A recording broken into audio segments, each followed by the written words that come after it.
So phase 2 correction would be this. If it continues to trend sideways or a little bit stronger, that would be a corrective phase when everyone starts thinking it's all over, we'll give up now. August should be more complicated, which is what we've been saying, which should be phase 2 of the correction of the banana zone. Things are kind of in this corrective pattern.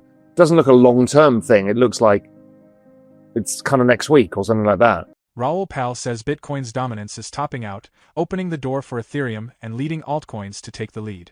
With global liquidity rising, he predicts the banana zone, where capital flows from Bitcoin to ETH and then across the altcoin market. He believes this phase could push crypto's total value from $3 trillion to $100 trillion, creating parabolic gains for strong, high-adoption asset. Pal sees this as the most explosive stage of the cycle. The bull run, he says, could last into 2026, supported by lower rates, economic growth, and increasing adoption. So, firstly, Bitcoin dominance. This was try to get to the 9. It kind of would have been 9 that day. I put out that tweet saying Bitcoin dominance has peaked, and it peaked. It went up, put in another 9, and I think it's going to continue to fall from here. So that's like the start of the alt season, but really it won't fall until we start getting below this kind of 61.5 level, something like this, 62.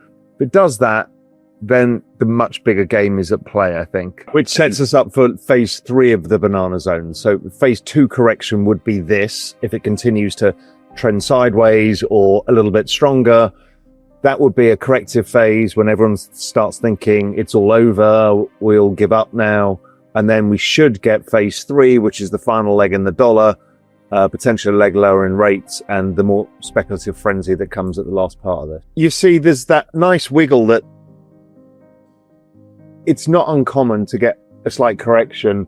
Whether this correction runs further, I think it's just forming a flag. Shouldn't be working wiggle for wiggle, but it appears to be right now, which is weird as shit, and I don't trust it. It's just, I think everybody finds it frustrating because they want it just to go up every day or every week, and it just doesn't work that way.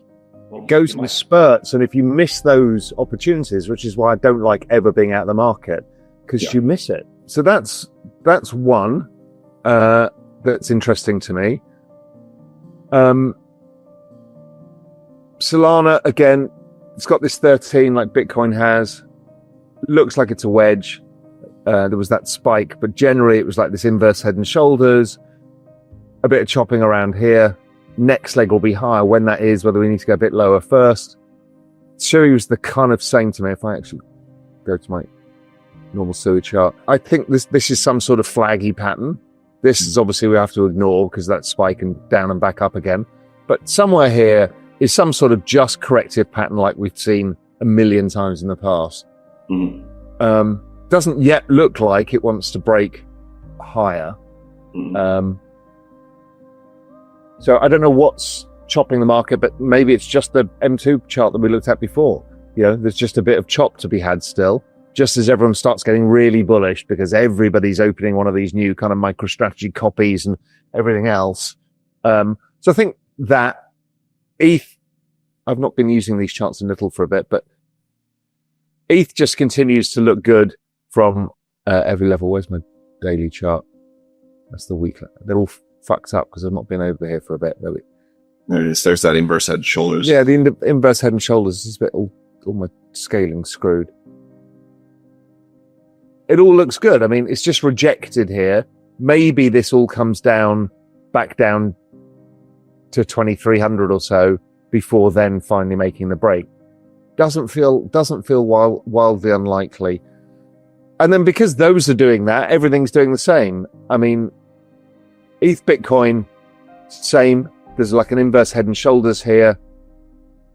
Let's just move that. Somewhere here is like an inverse head and shoulders. I think, again, this is the classic sign of alt season. I think somewhere here,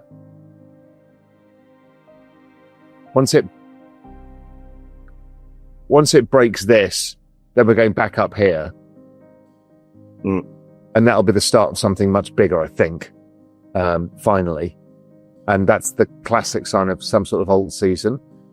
What else have I been looking at? So, as you said, things are kind of in this corrective pattern.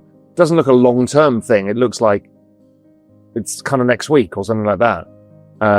So we wait and see. On the other stuff, it's going to give us a signal for what happens at the back end of the year. But if we go back to that chart you were showing of 2017, it's kind of suggesting that, these corrective patterns eventually fall away. The market digests this huge move that we had. It's a monstrous move. And then we go to another leg lower where we think it probably goes to somewhere between 95 and 90. So again, there's nothing I see is particularly, well, certainly nothing in equity land is bearish, but we're getting at levels of all-time highs where you get a bit of congestion. That will make sense. Nothing in crypto concerns me in any way, shape or form. It's just chopping around here. Feels like we're going to be weaker for a bit, digesting various bits of news before we have the next leg. We're digesting a big move in markets. And, it's really interesting to see how strong the ETH narrative comes back. And I've been saying it for a while, is like, people can write off ETH, they're ridiculous. ETH has enormous amounts going for it. And now we've seen this new MicroStrategies version by Joe Lubin of buying ETH. I also think the financial system uses ETH a lot more. And I think ETH outperforms Bitcoin all the rest of the cycle now. And that's not uncommon. Raoul Pal says Bitcoin's dominance is peaking, with Ethereum and top altcoins set to lead as liquidity drives the banana zone, possibly taking crypto from $3T to $100T. He expects the run to last into 2026, urging focus on quality, high adoption projects. Really interesting. I was in Abu Dhabi, Dubai, and Qatar, and I was at the Abu Dhabi Investment Council, which is one of the big sovereign wealth funds. And they just made it very clear that everybody in the region, and Tom will know this because he's out there as well, is that they've all been given the mandate. Number one is AI, and number two is blockchain. Our core thesis is what they're building their entire future country stack on. And this is the whole Trump visit that went there. It's all about the same thing. So they know they've got abundant energy, which is part of your thesis, David. They know they've got abundant energy. They know that they're going to have to adopt technology at scale. They've got young populations that are growing, and they think they can be not only a regional leader, but a world leader in these two things. And so the mandate is invest in this, build this. And it's really exciting to see. I mean, everyone there is still trying to get their heads around what it means. But this is everything from the oil company through to the sovereign wealth funds, through to the general population, through to businesses, through to the education system, the system of government, all of it. That's what's up to grabs. And that's not just in Abu Dhabi, which tends to be very well thought through in this, but it's Dubai, it's Qatar, and it's Saudi. And Saudi's, really is a big player behind the scenes in this whole thing. So they have this cohesive strategy about what the world is going to look like, and that's what they're accelerating on. We've probably all mid-curved NVIDIA because we were assuming that there was going to be a boom-bust cycle because Microsoft and others will have pre-ordered what they're doing. But now we're seeing nation states with endless capital availability building yet more stuff. And I just can't see how that stock doesn't continue to really perform because it's at the epicenter of everything still, and that doesn't go away, and Taiwan Semi being another. It's the game of sovereign nations because it has to be, but it's the future of everything.